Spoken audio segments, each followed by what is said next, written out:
Thank you everyone for being here today. This is our fourth Akamai EdgeTalk session, and I'm so happy to be here today.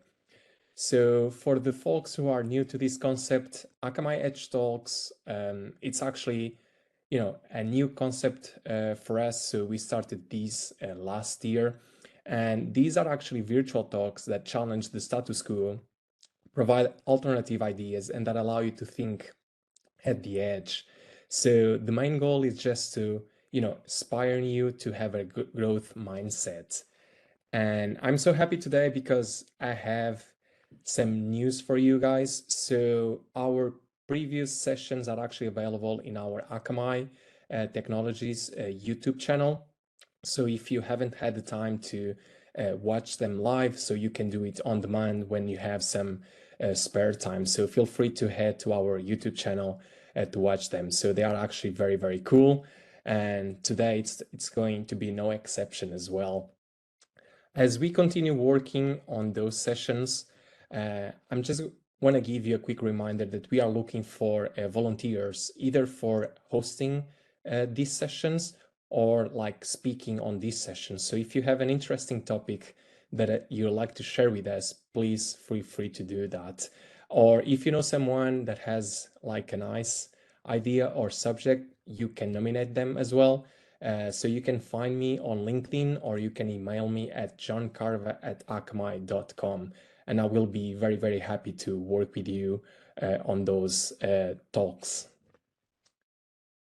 And today I have with me Norberto Amaral. I'm just going to give a quick intro and then we will kick off the session. So Norberto is a managing partner at CULTIV, but he's more than that. So he's a consultant in public speaking, organization of events, and innovation management. He's the author of the book called Impact, published in June 2019, which basically lists the ingredients to build a compelling presentation and how you can improve your public speaking skills. He has been an organizer, licensee, curator, and host of TEDx talks in Porto, and he has been leading a team of wonderful volunteers as well. As you can see from these images, he's a distinguished Toastmaster member. He's all about public speaking on a variety of different subjects, including communication, leadership, entrepreneurship, and science. And for today's session, he's going to talk about how to apply public speaking skills and presentation techniques in a remote workplace environment. So welcome, Norberto. I'm so happy to have you here. Feel free to take it away when you are ready. That's great. Thank you so much for that kind introduction. Even though you were showing me with a really weird helmet, but it's okay. Welcome all, and thank you for your attention. Thank you for coming here, and thank you for watching this. I hope I can help you over the next 45 minutes or so on how to communicate online. And this is a big, big change. Almost to the day, 3 years ago, that's when we started having, COVID in our radar. We started having to work at home, and it's been hard, especially in the beginning, because people have been trying to communicate, either making presentations, making meetings, and so on, online rather than in presence. And this calls for a completely different mindset. It is completely different. I mean, there are many things in common, of course, but there are many things that even if we were really good communicators in person, that doesn't necessarily mean that we were good communicators online. Let me just give you an example. 3 years ago, not exactly to the day, but at the end of March, I have an image here for you. And this is basically the first meeting of the cabinet, the British cabinet, on the 31st of March, as you can see. This is a screenshot, a screen grab from Zoom. And you can see some members of the government back then, about 3 years ago. And none of them is really looking well on camera. I mean, you can see Boris Johnson looking there, slightly to one side and not looking at the camera. On the opposite side, at the same level, Simon Hart is there having a candy or something. Matt Hancock is really looking really worried and stern, like this, hunched over, hunched forwards.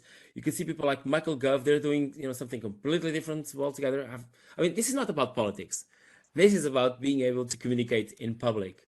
And I'm here to give you some tips about how to do this, how to come across better. And it's important. I mean, look, it's just as though you had to, be yourself, to be your best. When you are in front of a team or in front of a client, you wear a nice suit, or maybe you're not a suit person. You dress nicely. You look people in the eye. You have a firm handshake. You wait for people before you sit down. There is a certain etiquette. But what is the etiquette, the equivalent of that net etiquette here online, on Zoom or WebEx or whatever it is? It's not easy. And it's not easy because of many aspects, because most of these aspects, they are not the same as they are when you are in person. Let's look at this. Let's look at the first thing. First thing I would say, let's start actually with the camera. How are we going to behave in front of the camera? What kind of position should the camera have? And so on. Okay, let me give you some tips. The first one is this. The camera should be below eye level, not too much below, but just a little bit. Right now, the camera is about, for me anyway, 1.5 arms of distance, and that's the ideal distance. So not too close, because otherwise you're just, talking heads, dismembered from the rest of the body, and it would look a bit weird. So you want the camera to be to the back a little bit, so you can show a little bit of your hands and a little bit of your shoulders and movements. It can't be just your head. And it has to be, as I said, just below the eye level, so that when you see, the framing that you have right now, it's as though I was reading the news at night, reading the news on TV. So the only difference here is that you don't see my elbows, all the way down to my elbows. But look, my chin is in the middle. Over the top of my head, there's a little bit of room, but I'm not going to put my head on the middle of the screen, right? Some people put themselves too far away in the middle of the screen, and so there's too much room in here. It's not really necessary. So the framing is really important. You want to look professional. Also, you want to make it so that you can move around and you can feel more natural, and to pass on that naturalness to the public, to whoever is listening to you. Whether you're talking about an actual meeting, like a team meeting, or whether you are making a presentation like this on a webinar, or talking to a number of people, like just making a presentation and you're just waiting for people to eventually interrupt and start Q&A. What is really important is that you don't look like a hanging head just there talking, and that you look like a full person, or at least full up to the elbows or so, right? The camera poses a big problem here, which is eye contact. When you are in person, it's not that hard to make eye contact, because if you want to talk to another person, eye to eye, the eye sides, the eye lines will actually cross. They'll be equivalent. So you're looking at someone in the eye, and they will notice that you are doing so, because you're also, they can see that you're doing that. But if you are here online, the eye lines are actually crossed. Because if you look at other people's eyes, thinking that you will be able to see how they are reacting, what's in fact happening is that people will look, and now I'm looking at the screen right now, I'm looking at Jonathan right here in the middle, and you look like this, for half an hour, 1 hour, 2 hours, and it doesn't engage anyone. You have to make the extra effort of looking into the camera, which I know it's not easy, because it's just a piece of plastic. I mean, we all understand that it would be much better if we could have a camera in the middle of the people, in the middle of everyone. But save for a few exceptions, technology isn't there yet. There are actually some webcams that you can hang on the top of your laptop, and they will be in the middle of the screen. I mean, they're not very, they're very useful, but they're not very normal. I mean, we can't really find them online very easily. It's just something that we can find easily maybe on Kickstarter, but that's it. And my suggestion to you is this: forget about what other people are doing or saying, and focus on or becoming the best or looking the best when you are online. So instead of worrying too much about what other people are reacting, or how other people are reacting to what you're saying, focus on looking the best and look into the camera almost all the time. I would say 100% of the time is not that easy initially, but it will become easier as time goes along. There is one way you can do this. I will give you another hint at the end, which is even better. But there is one way, which is silly, but it works. And if it works, it won't be silly anymore. And it's this. You can just have a little sticker with maybe, the sticky bits of a Post-it note. Just put the smiley face there. Something really easy to do, really small. 2 eyes and the smile is enough. Take it out. Actually, you can just tear it apart and put it on the side of the webcam. And you know what? Presto, your brain will make you look into that face a lot more often. And because it's supposed to be closer to the webcam, so you're supposed to be putting this right by the webcam, the little button where the image is actually collected from you, then all of them will think that you're actually looking at the webcam. It's the same. Is it fair? Of course it is. I mean, who nobody sees, it's fine. It's not even a question that you should be asking. Whatever you can do to make you look into the camera will make other people think that you are looking at them, and they will feel better. They will like that you are speaking. They will understand what you're speaking. They will pay attention to it. And then at the end, well, because they pay attention, they will understand you better. And then at the end, it's more likely, not guaranteed, but it's more likely that they will do what you want. That you will be able you're more likely you will be more persuading. You will be more able to engage with them, right? So this isn't really a big problem. I mean, you can understand, I'm sure, that if you are on the public side, like you are watching me now, it's much better for me, well, for you, if I'm looking at the camera, than if I'm looking elsewhere. The question now is, are you able to look at the camera? Are you going to be able to do it?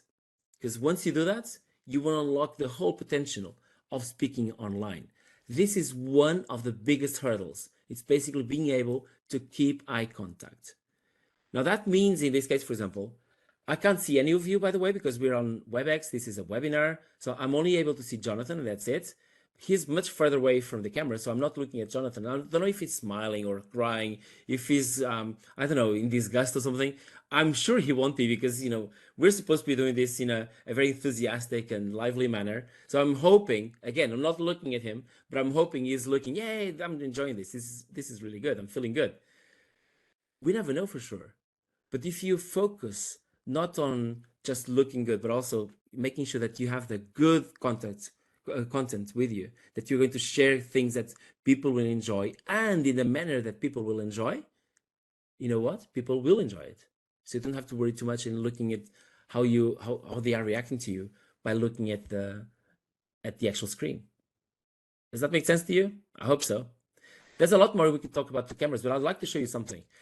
Right now I have a webcam, and this is because my internal web camera, the one that's inside my actual laptop that I'm using for this, is not that good. I'm actually going to switch it just for a few seconds so you can see the difference. And this is it. This is my usual webcam. I mean, it's not too bad, but you will see that the skin tone is not, it's not ideal. Sometimes in some angles I can see some flare here because I've got some big window on the side. Sometimes if there's too much light, there's the problem there, and it wouldn't look as good. Now, for 5 minutes or 10 minutes, it's not a big deal. But if you are going to have a long meeting, and if you, for example, want to respect your client even more, then it's a good idea to get a webcam. Let me go back to it so you can see the difference. This is not an expensive webcam in any way. I mean, it's not one of the cheaper ones, but it's not one of those that costs £1,000. No way. It's not that bad, not that expensive. I think this one costs something like 150 or 125 euros. So 100 pounds, 120 pounds or so. It's not too bad. It's workable, right? I mean, it's the same thing. I mean, if you are in presence and you'd buy a nice suit to talk to a new client, maybe, or you'd have a nice seat anyway. This is the equivalent, although it's still much cheaper than a suit. At least one of the good ones, right? Now, we've talked about the camera. The next point, of course, is talk about lighting. And this is really important because you want your face to be as evenly lit as possible. You don't want to have, to be in the dark, because you want people to see your face expressions. I mean, nobody's really going to pay much attention if you have a window behind you and you are there, looking in black, completely dark. People can't see your face or anything like that. It doesn't help you. But what does help is if you have some front lighting. Now, most of the webcams that I know anyway, even the one that is internal here in this computer, they're actually quite good. But what happens, for example, if you have too much light on one side, like we have here in my living room, where I have a big window on the side, but on the other side it's kind of dark. Well, you can always use some extra help. You can have a little lamp, something that will add a little bit, fill in a little bit on the other side.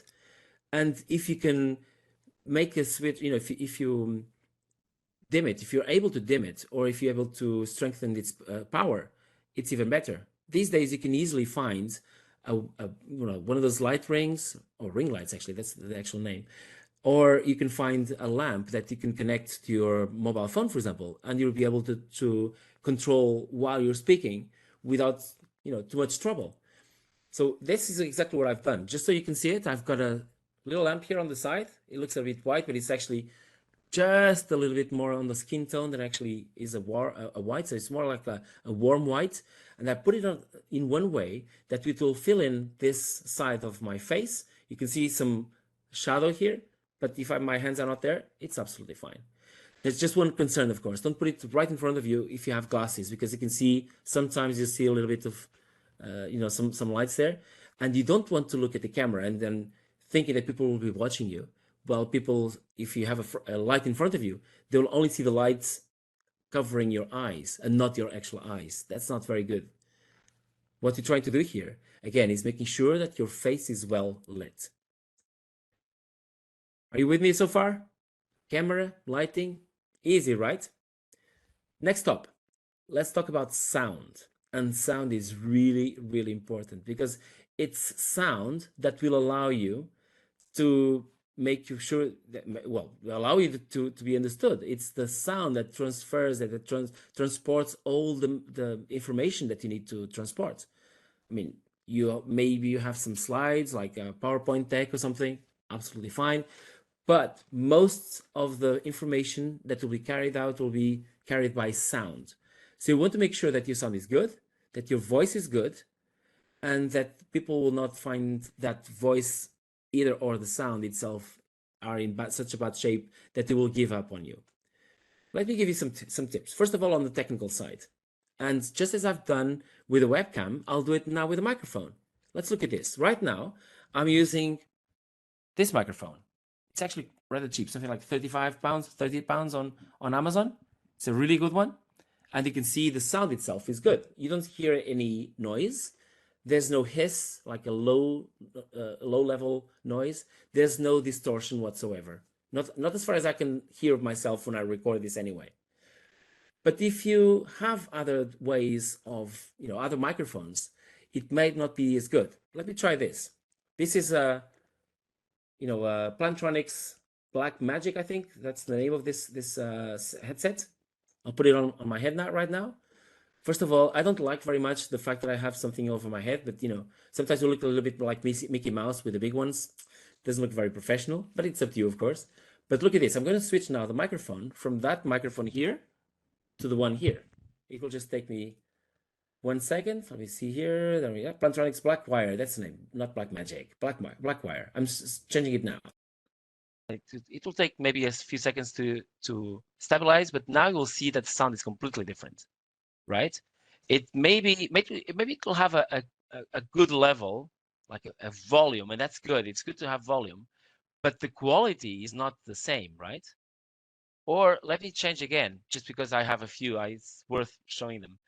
I have one which is internal to the webcam, and the microphones that usually come with webcams are not so good. I'm going to change it now. The sound is okay. It's better now, but it's not exactly the same as before. You can see the difference now. After 5 minutes, it's fine. 10 minutes maybe. But if you have a longer meeting, if you have something that you need to convince people, you need to get people to pay really close attention to what you're saying, and also that you don't bore people to death, it's better to invest in a good microphone. I'm going to change it one more time into the microphone that I use here on my computer. You see where it is. And it's slightly better. Okay, it's not as good as the original microphone, but it's much better than before anyway. So it's already kind of good enough. The thing is, remember, if you have your camera behind, say an arm and a half, and if you stand back, you're going to be farther away from the microphone.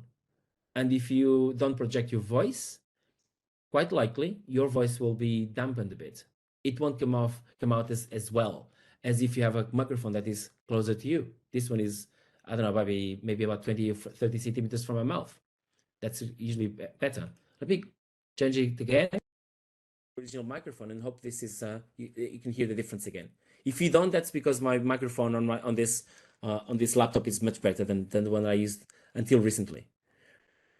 Again, you don't really notice a difference until you change them. And most people will never say, oh, the sound was really bad, because most of the times the sound is acceptable and we kind of adjust to it as the public. But is it good? I mean, would you be able to say, oh, I can get away with a bad microphone? Would you be able to say that in presence, for example, I would get away with just having a suit which is torn to pieces? Nobody will watch that. Nobody will see that. Or if I have a stain in my shirt, or if my tie is, has been kind of ripped off by a werewolf or something, would that be acceptable? Apart from being completely fun, of course. I don't think so. This is what I'm trying to say. See, this is more than etiquette. This is a question of making sure that you are well understood.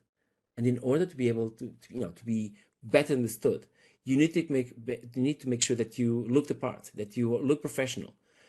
None of this is supposed to go into the actual content bit. This is a different thing. And in fact, that is actually quite similar to making a meeting in presence, to holding a meeting in presence. The content itself should be the same, but the rest isn't. We need to adapt. That is so important. Now, there are a couple of things more that I would like to say, which go beyond the technology. One of them is, let's try to go back a bit to this sound that we just tried a while ago on the microphones. Imagine that you are in a noisy environment. Where you are, I wouldn't say just the office. Imagine that, for example, you are at home and somehow the neighbors just decide to start hanging some pictures on the wall. There's someone who's vacuum their place with what seems or sounds like an industrial Hoover or something. And all of a sudden you're kind of flooded with this noise. It's really bad. There are ways that you can cancel that noise. And the ways that are actually inside or come with Zoom and WebEx and so on are nowhere near as good as what I'm going to show you. For example, if someone starts to clap, or if there's a cat meowing or a dog is howling or something, and it's impossible that Zoom and WebEx are going to filter that. But there is a way to filter that. I'm going to show you first, and then I'll tell you what it is. Let's do this. Without the filter, I can do this. And I'm speaking at the same time, and you can hear the claps and my voice at the same time, right? That's the problem. If you can filter, sometimes what most filters do is they detect as a clapping sound and they kill everything, even the speech. What about if I did this? Let me check this. Now, you probably don't notice hardly any change, or maybe just a little bit of change in the quality of my speech. But right now, this sound is being filtered by an AI agent. Look at this. I'm going to speak at the same time that I'm making noises. Can you hear my noise? Can you hear my clapping? Nothing, right? But my voice is okay, right? And I'm really making sound, look. And you can't hear anything, right? Or maybe just a little, I don't know. Can you tell me? Nothing. It was good, yeah. Right? Now, if I have my mobile phone, for example, I'm going to banging against my hand as well, or my computer, nothing. And this is just because there's a third-party software called Crisp. Actually, I'm going to put it here on the chat. Do I have access to the chat, actually? I don't think I do. Anyway, I'll tell it out loud. It's absolutely fine. It's Crisp with a K, so KRISP.ai. Just go there, download the little widget. It will put itself between the microphone, the physical microphone, and the software in the computer, and it will filter out everything. It will also filter out on the way in back to you. So if anyone on your side, if you were making some noise and I would like not to hear that noise, I can just listen to what you're saying by activating this filter. That's it. I'm going to deactivate it now. Let me see it here. Where is there you are. I've just deactivated it. And now you can hear me again, right? You can hear my clapping sounds, right? And this is just a click of a button. By the way, this is free for at least 1 hour a day. It's free. So it's very useful for most cases. Otherwise, it's not that expensive. And it's one of the most amazing tools that I found during the pandemic. apart, of course, from all these online software. This is really good to be able to be somewhere else without the effort of traveling. And this is so helpful that will make you be or look professional, even though everything around you is kind of falling apart. Well, at least in sound, when it comes to sound. If the ceiling actually falls apart, there's nothing that this can do for you. I'm sorry. One more thing now, going back to eye contact, and I promised that I would leave something for you. It's this. If you want to keep the eye contact, sometimes it's really hard because when you look at other people, you will know what to say sometimes just by looking at them. That interaction builds up on itself. And it's easy most of the times to come up with new words and remember what you were going to say next when you are interacting. But when you are looking at the little piece of plastic, like I am right now, looking at the webcam, that becomes very hard sometimes. It's hard sometimes to get a wrapper around your thoughts and making sure that they are coherent, that they are well structured. What can we do though? I mean, if we are supposed to be looking at the camera, it means that we shouldn't really have like a little notebook here and being able to read from there or something. You could do this in person. I mean, you could be sitting down with a notebook in front of you with just some notes scribbled in. It would be absolutely fine to look at those notes while you are having the meeting. Here, if you are doing that for a few brief seconds, that's fine. But if you are doing that for an extended time, it doesn't look good. So how can you go around this? How can you simultaneously be able to remember everything you want to say and be able also to look at the camera? And I've got another cheat for you. I'm going to show it to you. I've got a little piece of paper glued onto the side, like, again, a post-it note with most of the things that I want to say today. So camera, lights, sound, eye contact, cheats. This is the one. Right on the side of the webcam. And nobody notices that sometimes I'm look 2 or 3 centimeters to the side and look at that, just to make sure that I'm not losing track. I don't really need this because I know this webinar by heart, or most of it, and I'm able to do it in a way that is natural, it feels natural, and I'm not losing the thread. But it can be useful sometimes because sometimes we are in a meeting and we may forget one of the most important points that we wanted to make, and then we realize by the end of it, oh, I forgot that. That's so frustrating, isn't it? So what you do is it's easy. Just write everything on a post-it note and put this. And by the way, you have to glue this in a way that the bar, the sticky bar is upright. Otherwise, if you do it like this will cover a lot of your screen. It will go over to your screen. It doesn't look good. So what you do, just put this on the side of the webcam, and when you need, you just steal an eye, just look at there just momentarily, and nobody will notice a difference. People will all think that you are in full control of everything. And let me tell you, in fact, you are in full control of everything, because it's enough to look that you are in full control of everything. If you don't look nervous, and if you are able to get your thoughts together in a nice way, that they are well structured, then it's enough. That is in itself is enough. The rest is all content. This means that people on the other end, the way they will see you, they'll think, oh, this is a really nice person, very, very warm, very much at ease. He or she projects a lot of expertise and self-confidence. I like being with this person, or at least I like listening or watching this person online. That's good enough. It's enough from 95% of the cases. And then, of course, the rest will come. I'm not talking about content here, about how you are able to persuade through arguments. It's not in the scope of this webinar, but I am giving you lots of hints of how you can look that you're doing that. Tweak on the perception side, make tweaks on the perception side. What else can you do? And to close this, I know I'm a little bit ahead of my time, but it's absolutely fine because I want to be able to give you the opportunity to ask questions if you'd like to. One of the things that is the most important when you are communicating, either online or in person, is being able to not to put any noise on the channel. And sometimes we put a lot of noise in the channel. One of the ways is by having verbal crutches or even non-verbal crutches. What am I talking about? Well, I'm talking about things like okay and so and just and like and or things like you're making too many ahs. And we most of the times we discount these things. We think, oh no, Norberto, that's not a problem. Well, in my view, the more people think that it's not a problem, the more a problem it is. I've seen some really serious cases, all of them by people who thought this was not a problem. About a year ago, I had a trainee who was on a Zoom call with me. Actually, there was a group of people, and she told me, "Norberto, don't worry. That's not really going to be necessary. I never say any ahs." Okay, let's hear this. Well, that session was being recorded on Zoom, and I noticed lots of ahs. And then at the end, I saw that the MP3 that was generated was exactly 7 minutes long. And I said, well, are you sure you didn't say any ahs? Yeah, of course I am. And they had just finished the presentation. Well, I had a little bit more time during the break, and I edited all the ahs and all the things that, that sometimes when you have repetitions or when you have the last syllable of a long word that is stretched out to the beginning of the next word, because people really don't like all those pauses. They don't like the uncertainty of the silence. And you know what? I took 1 minute, exactly 1 minute out of 7 minutes.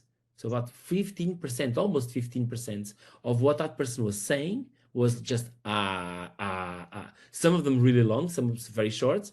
But when I took them out, exactly 1 minute. So we went from 7 minutes to 6 minutes.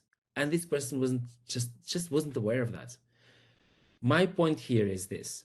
If you want people to hear you, you cannot put this kind of noise on the line, whether you are in person, or whether you are on a webinar or online. You just can't do that, because it's like you have the best car in the world. Just using metaphor, you have the best car in the world, a really fantastic sports car, but then you put this in a road full of potholes.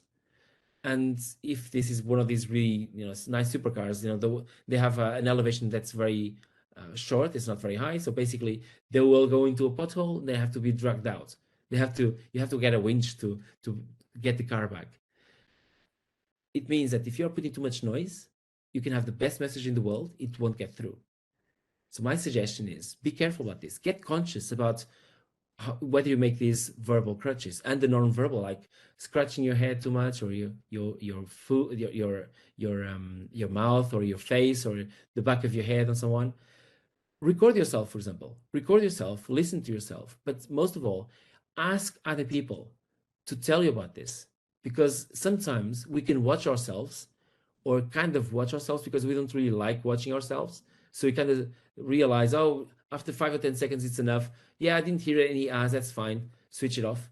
But if we are told how many times we've said okay, and so, and just, and so on, then we'll be more aware of that. We'll be conscious.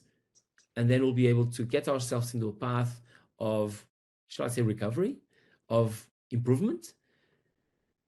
If you take away all this noise, then your amazing message, because I'm sure you have amazing messages, will get through. If you have the noise, quite likely, it will not get through.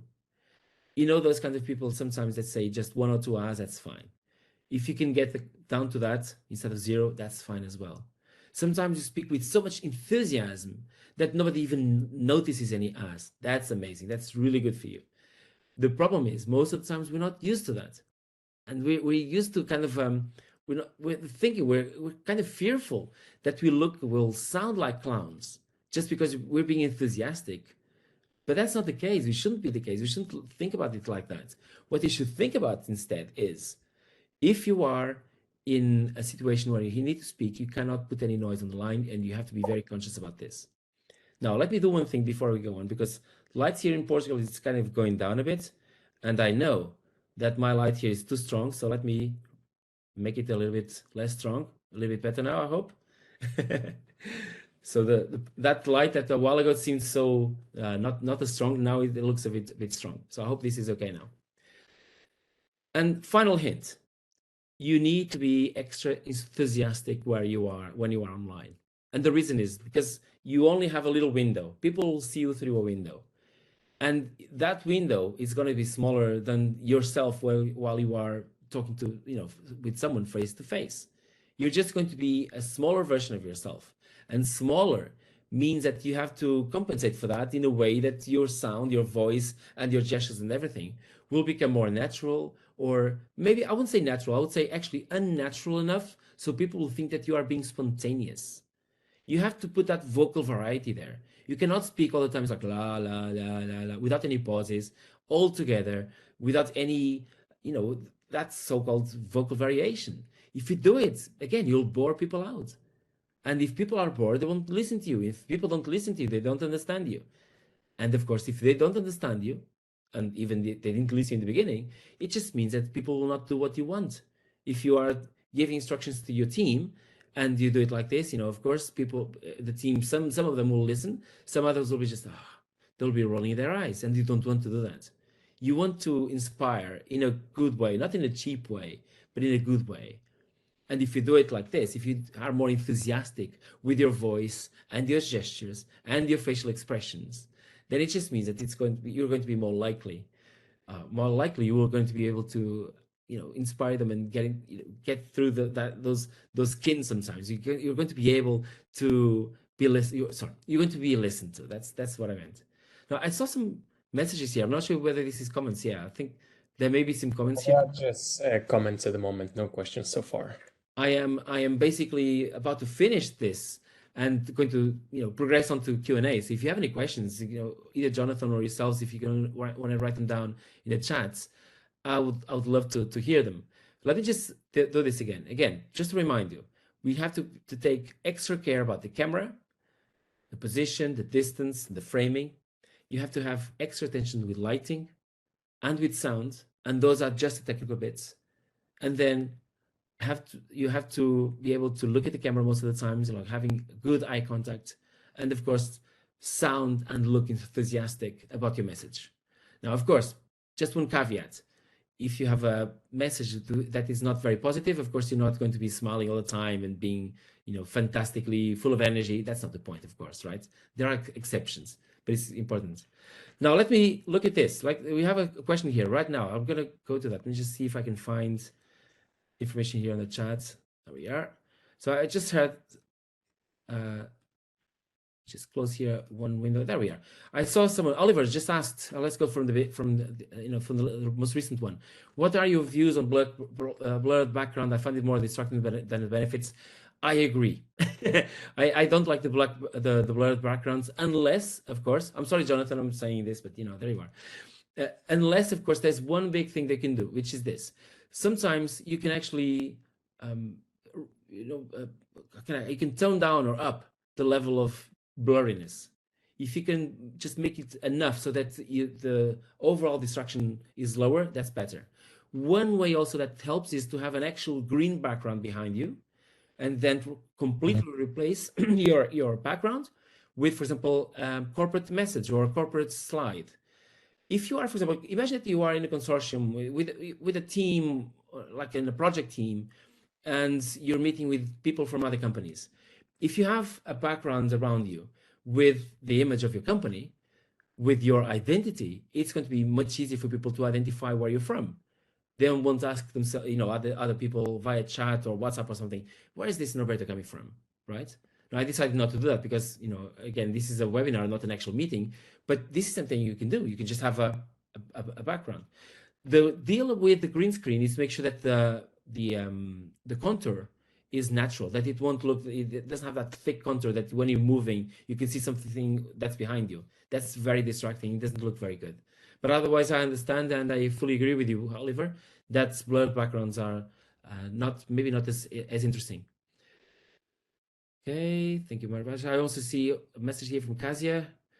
Okay, thank you so much. Smiling already from Martina. And I wonder if you have any more questions. And Jonathan, feel free to ask any questions that you may have. Yeah, I mean, it was an amazing session, to be honest. I've learned so much from you, and I feel I have too much work to do, especially looking at the webcam and removing my background already. So thank you for those tips. Yeah. And to be honest with you, I don't have any questions.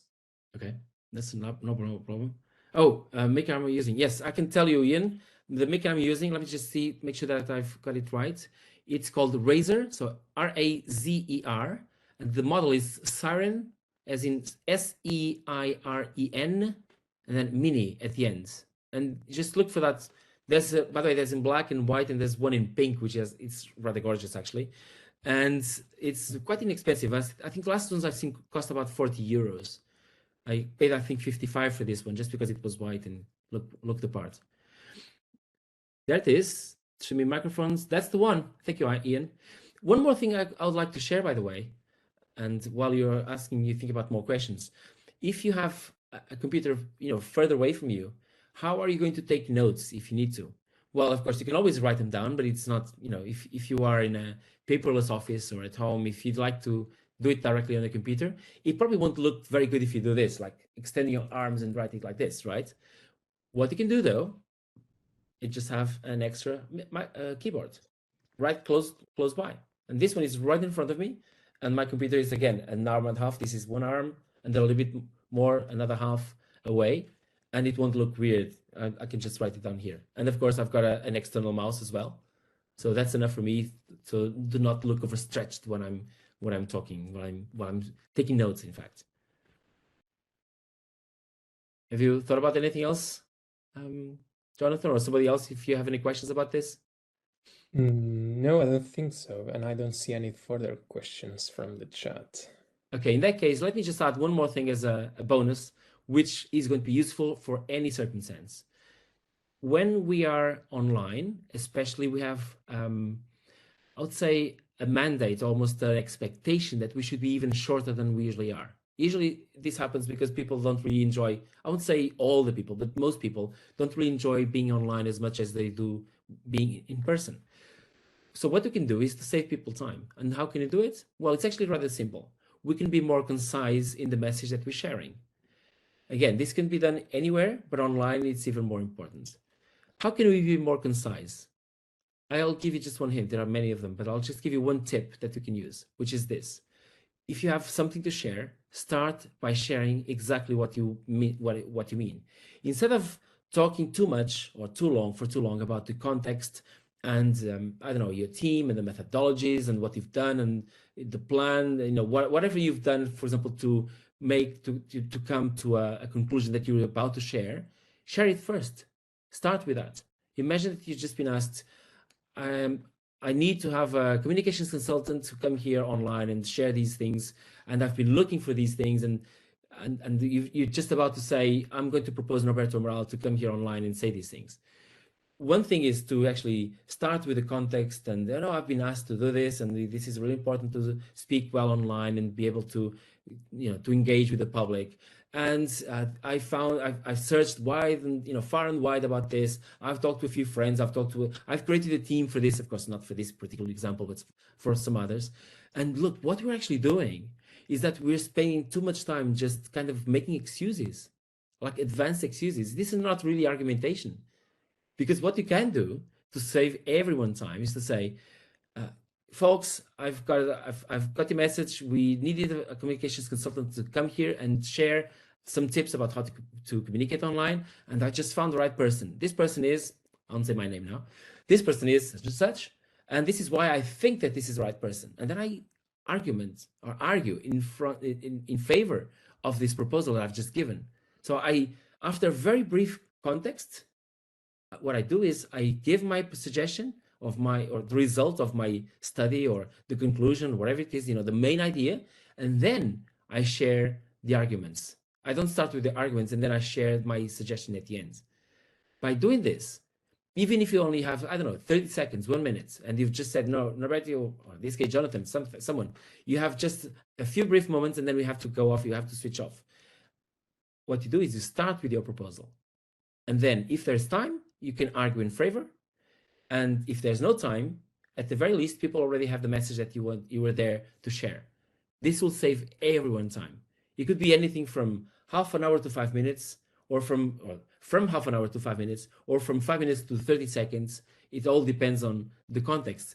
But this will make you save time, and it's precious time. Time is not just more than money. Time is life.